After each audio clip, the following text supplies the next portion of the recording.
Japanese director Hayao Miyazaki is esteemed for his poignant and gorgeously animated films, teaching children crucial lessons of courage, perseverance, and love. Among his themes of war, good versus evil, and childhood nostalgia, environmentalism stands out as one that is particularly rare in children's media. However, one film of his stands out to me as one with a beautiful concept that captures humans' relationship with the environment. Humans' inherent connection to nature is a concept that is both backed by science but can also be seen in a spiritual light.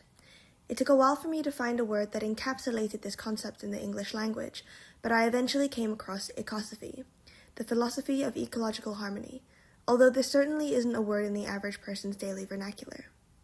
Many indigenous communities have this as a core value of their culture. For example, the Maori use kaitiakitanga to describe their duty to protect their environment for respect of their ancestors and safety of their future. The Kankanaoi people of the Philippines share the value of inayan, prohibiting causing harm to any living or non-living thing.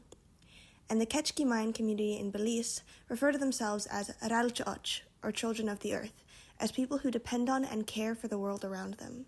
These values should not be limited to indigenous cultures, but I believe capitalist society promotes the idea that the human race is above even Mother Nature herself, which has allowed humankind to commit acts of harm upon it as we have done for centuries. Princess Mononoke tackles themes of industrialization versus the environment, with the settlement of Irontown causing adverse harm to the forest adjacent to it by stripping its resources to mine iron. In the film, nature is not depicted as a passive presence and is instead given agency and is able to play a central active role in the story. Miyazaki uses forest gods to represent the consequences of human impact on nature.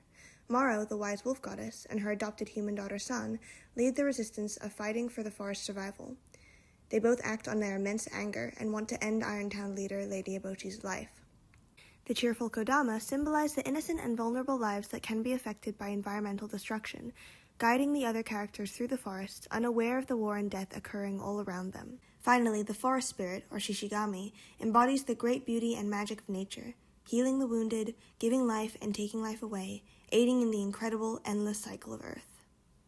Every character in this film is flawed, and they all wish to commit acts of violence on one another, either for survival, revenge, or justice. Even the protagonist, Prince Ashitaka, who vows to help solve the conflict with unclouded eyes, is cursed by the hatred that has corrupted the gods after the actions done by the town. However, there's also a great deal of compassion, even in the most ruthless characters. For example, Lady Eboshi taking in former prostitutes, as well as lepers, and employing them, despite the stigma surrounding both of these groups. The conclusion of the film leaves a feeling of hope and regrowth, despite the mass destruction that has occurred. Though the great forest spirit is beheaded by Eboshi, Prince Ashitaka comforts San, saying, "He's life itself. He's not dead, San. He's here right now trying to tell us something, that it's time for both of us to live."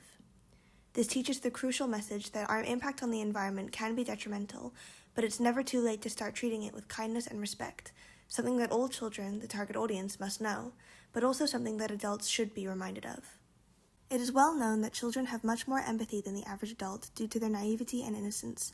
It seems that Miyazaki is well aware of this and aims his films towards that demographic to instill in them key values that grown-ups so easily forget when faced with the real world.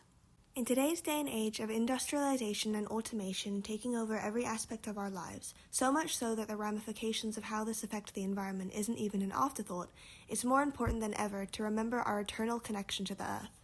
Miyazaki is urgently telling us to keep going and keep caring, and we should listen.